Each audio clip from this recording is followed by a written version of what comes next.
welcome back to Rating the List, where we review, discuss, and reimagine popular movie lists objectively. We're your hosts, I'm Jerry. And I'm Brad. And on this episode, we'll be exploring number 69 from AFI's 100 Years, 100 Passions, the 100 Greatest Love Stories of All Time. All right, and number 69 is Harold and Maude, directed by Hal Ashby, starring Ruth Gordon and Bud Cort, released in 1971. So, the synopsis for this dark romantic comedy is as follows. Harold Chasen, played by Bud Cort, is a 19-year-old obsessed with death, staging fake suicides, attending the funerals of strangers, and driving around a hearse, all to the chagrin of his socialite mother. She sends him to a psychoanalyst, sets him up with blind dates, and buys him a sports car, all schemes he subverts in his own way.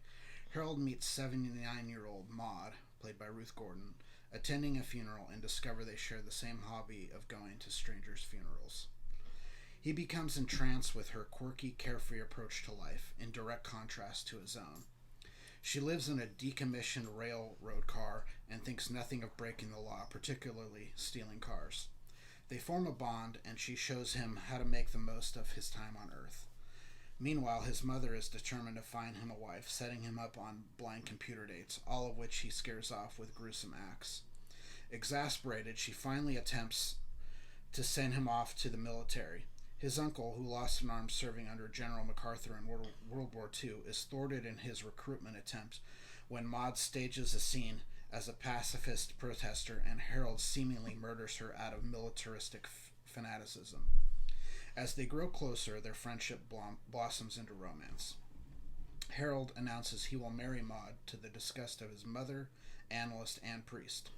Unknown to Harold, Maude has been planning to commit suicide on her 80th birthday. The day arrives and he throws a party. As they dance, she tells him she couldn't imagine a lovelier farewell. He learns she's taken an overdose of sleeping pills and will die by midnight. He rushes her to the hospital, but she dies. After learning of her death, he speeds his car down a country road and sends it over a seaside cliff. He isn't in the car, calmly skipping away, playing a banjo, and dressed in colorful clothes. So, this was a different kind of movie. Very different, but you know, like I always tell Brad, like, I like weird, but it has to be the right kind of weird, and this was the right kind of weird for me. Weird romance aside, this really is a look at a young man who has everything handed to him, right? He lives in a rich household. He becomes obsessed with death because I think he just tries to get like a rise out of his mom. Yeah. Because she's so calm, cool, collected, and the socialite and perfect that he tries to break her every time he does it. He tries to break everyone. Yeah, and it's great. I mean, yes, they are pretend, suicide attempts, but they're very theatrical. Yeah. And they're really well thought out, and I found it hilarious. Yeah, but that was the thing about this one. It's like, I've seen it a couple times. I don't remember it being this funny. I think, you know what I think part of it is for some reason, I think we were just like in the right mindset to watch it. Yes, I think so too. We were just kind of like, I can't remember what we were doing, what happened that day, but we were just kind of, I think we both kind of needed a laugh, and then we started watching it, and I'm like, man. And he's just so dark, and it's just great. Stuff. And he's so macabre. He's so macabre, and he's like going to funerals, and he's driving around a hearse, and when he converts the Jaguar like into a hearse, that is just so classic. I kind of like it though. I was like, okay, I could get behind that. So he's basically like, his mom buys him this sports car because she does not want him driving around this hearse. Right. Like he went to like this junkyard and bought this like used hearse. Yes. And he's driving around because that's what he wants to do, and she's just like she wants none of it. Right. So she buys, she replaces it with a Jaguar, which he subsequently turns into a hearse. Yeah. So he's basically got this hearse that's got like all this horsepower. Yeah, it's great. It's so great. With the little hearse top, you know. And then you have Maude, who, so to me, she represents life and life and embracing it, and how Harold is kind of embracing death. She's embracing life. Which is kind of in juxtaposition to where they are in their lives. Right. He's 19. He's barely started his life. Right, and she's 79. And by her, her own hand, she is very close to the end of hers. And she is just like very like look at the flowers, and she's really like very free-spirited, and she wants Harold to see this beauty in life, and wants him to live a life, to stop being obsessed with death. Like, look how amazing it is, Yeah. And so I think that's the way they gravitate towards each other. They do show them romantic, but it's in a very tactful way. It's not like in your face. There's a lot of build up to it too. Yeah, and it's like you don't see them in the act. It's very, very sweet. And it's pretty for that, because he's so awkward and she's, trying to help him live his life. You buy it, right? Yeah. You buy it. But, it's still, if you had role reversal and it was a man, and it would not look the same way. It would be a whole different movie, right? Yeah, for sure. Yeah. And like Brad and I were saying, like, this movie would not get made today. This movie was made in the 70s at a very specific time in film history. It's really the only time this movie could have been made. Right.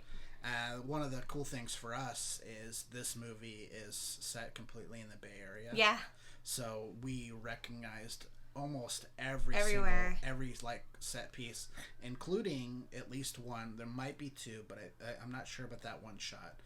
But there's one for sure that's set in Fremont. There's a scene where she has stolen a car and a tree, and they've gone to plant this tree in the forest. I think they went to Portola. Yeah.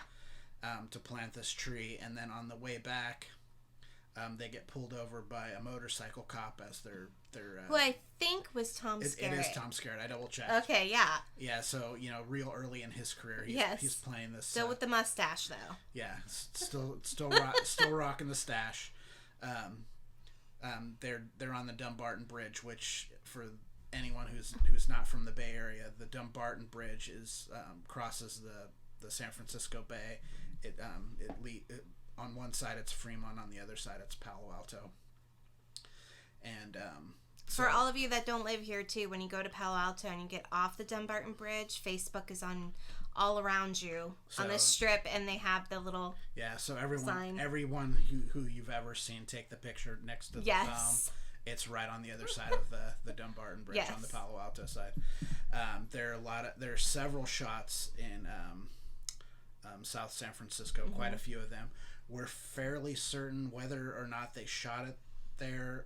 We're fairly certain his mother's house is either in like maybe Hillsborough or somewhere very ritzy on the peninsula. Yep. So it was a very interesting movie. Like I said, I really kind of dug the weirdness, and it was really a movie about Harold's growth. Yeah. It completely comes together in the last scene. Mm-hmm. So, he drives the Hearst Jaguar off this cliff, and you're like, oh my, he's joining her. Yeah, I got really oh my God, no. Yeah, but, it's basically you see him skipping away afterwards. So basically he's just shedding. He's shedding his old life, and it's the first time, if you pay attention to how he dresses very somber. He's in dark clothes. He's a bit emo, but not full emo. Yeah. Before emo was emo. He might have been goth, maybe. Maybe goth. Yeah. But in the last scene, he's dressed in he's got a colorful shirt on, and he's playing a banjo and he's skipping around. So he's embracing life. He's learned from her on how to be, and he likes it better than just embracing death all the time. Whether he stops his little suicide acts, I don't know. But, yeah, who knows? Who knows? I mean... There's probably another story that involves Harold somewhere down the road that maybe could have been done, but who knows? Anyway, it's an interesting film. I thought it was worth the watch. It was great. I liked it. I think that, it's not going to be everyone's cup of tea, No.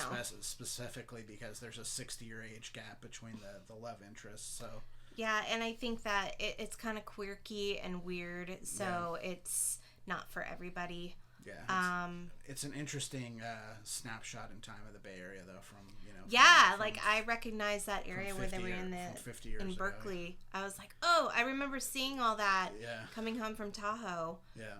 When I was a kid. So yeah, but yeah, it was a very interesting movie. I feel like I might have rated it too low. Yeah, well, I think I rated it too low. Speaking of which, I gave it a 70. Jerry gave it a 47. So the list score is 58.5. The reason why I scored it low is because I just feel like it might be of its time as well, and that it's not based on our criteria. Is it made for a modern audience? It's not. So there's like a few things, the reason why it was so low on my list, but I enjoyed the movie, to be honest. Yeah, I think it'd be a very divisive movie. I think people were either gonna really really like this or just be like, I don't get it. Yeah, exactly. Yeah. Exactly. I mean, there's not a whole lot of dialogue, at least from Harold. He doesn't talk that much. No, he doesn't.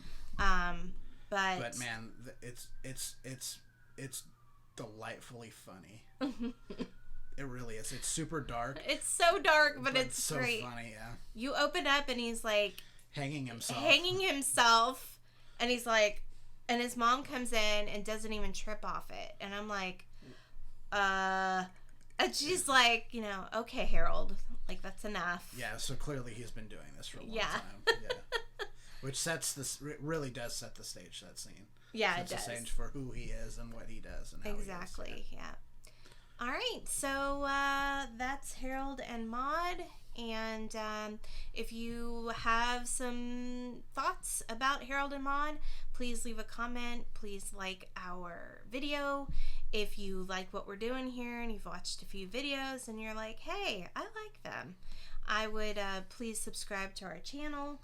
You can reach us at ratingthelist@gmail.com. Is that it, Brad? I think so. All right.